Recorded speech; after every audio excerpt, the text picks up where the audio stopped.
All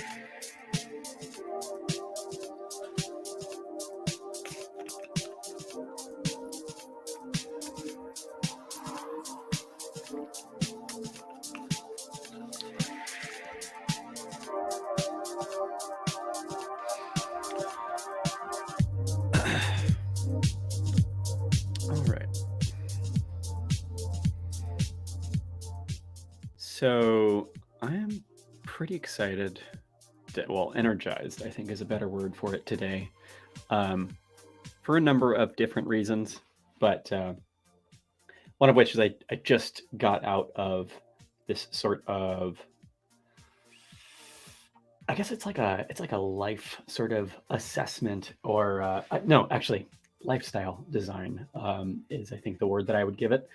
It's basically just like a sort of group session to talk through what it looks like to kind of be intentional about and design your lifestyle, which clearly is something that I've been very focused on and have kind of started to pursue now. So, just another way that I'm trying to find avenues to keep on pushing towards that and stay on that track.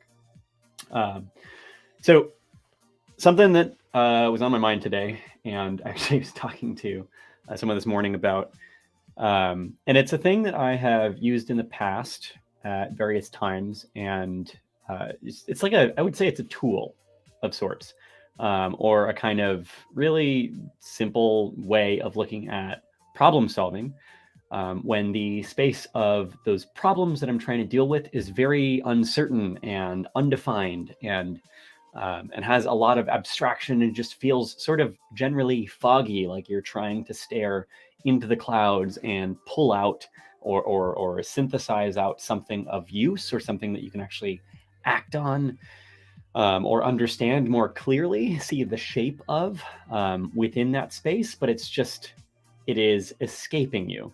I think this comes to mind because the whole struggle that I'm trying to deal with right now is just defining things that I can sort of pursue as personal sort of skills and things that I can sort of brand, and use going forward to actually build a more sort of self-driven and sustainable lifestyle. And that's a very sort of broad and abstract problem, starting off, that is not very easily defined. In my case, at least, I think this is the case for a lot of people. It's hard to reduce down and say this one thing. That's what I'm about, and that's what I will approach people with, and that is what my business is about. Um, I have always struggled with that. So it's also something that is often very challenging to grapple with in a space where, say, you're trying to solve a particular type of problem, and there are not clear edges to it. And you're just having there's a lot of like thoughts sort of floating around your mind in that sort of space is a soup, a boiling cauldron of all of these different ideas, little bubbles of sorts that are coming up to the surface. But it's really hard to kind of grasp and hold on to different pieces there and tie them all together. Um, I, in the past, would have a hard time basically getting past just grabbing onto a few of those and actually making sense of them. I always found my mind would run a million miles a minute, a million different ideas and thoughts and things would bubble up to the surface, and then they'd be gone in an instant. And I wouldn't have enough time to really try to put them together into a cohesive train of thought. Um, and I think one of the ways that I had gotten around that for a very long time was just sitting down and talking through it and essentially brain vomiting all of these ideas out with somebody else, because that forces you to externalize it. It forced me to convey those things in language, and actually give them some structure.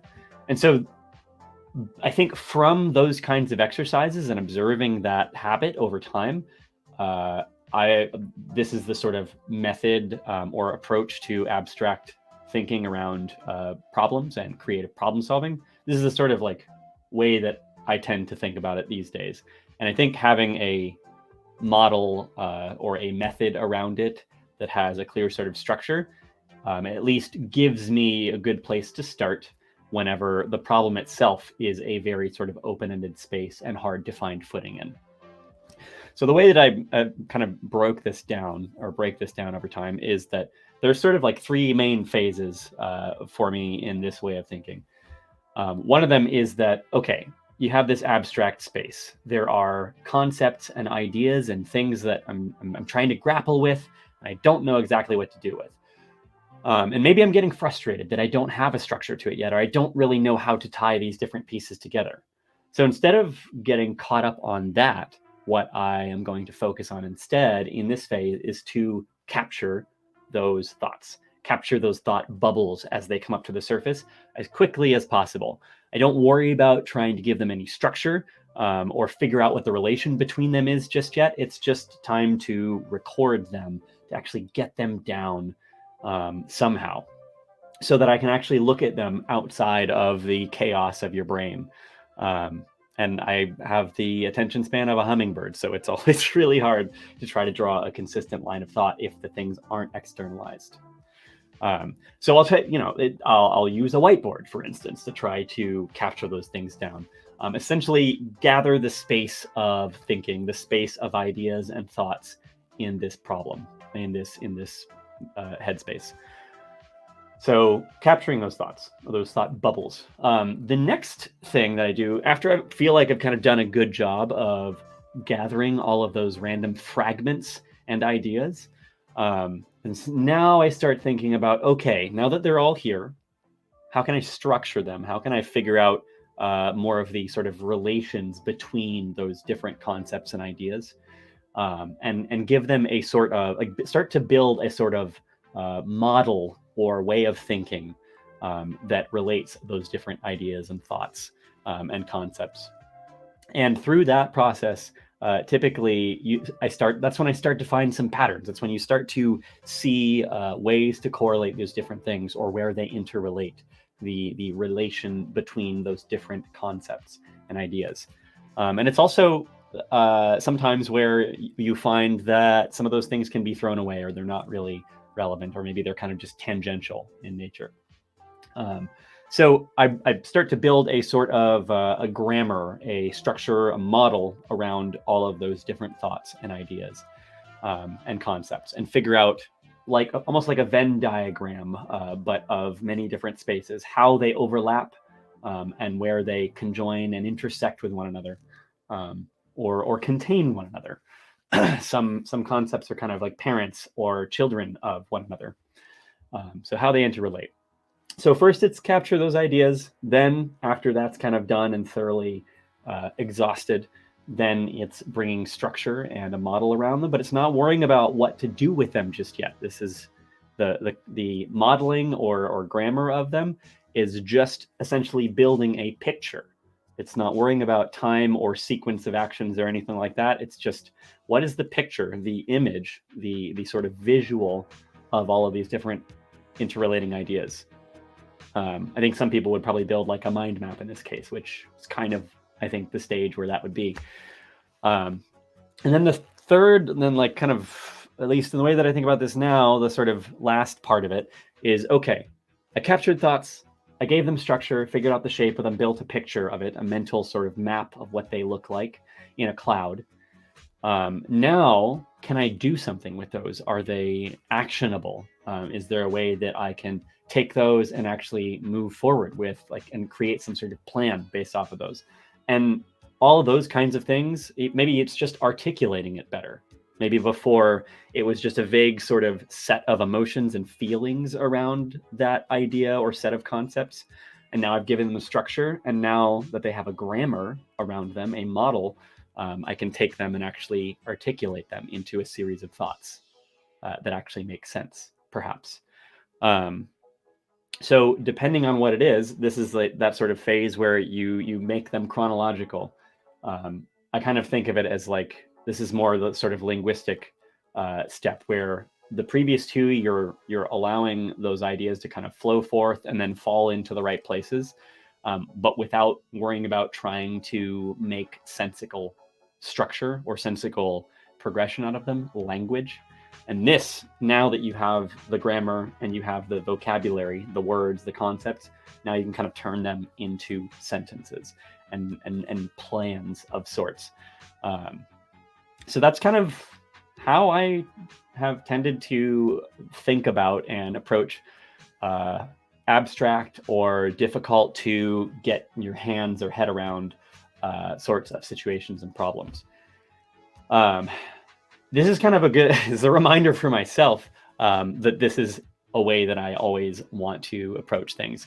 And I do it. Sometimes I get overwhelmed and I forget about this sort of way of approaching problems. So again, this is kind of a reminder to me, and hopefully if it's helpful to anybody else, of how to wade into the ocean of a new problem space and figure out where to start setting up and where to start finding footing.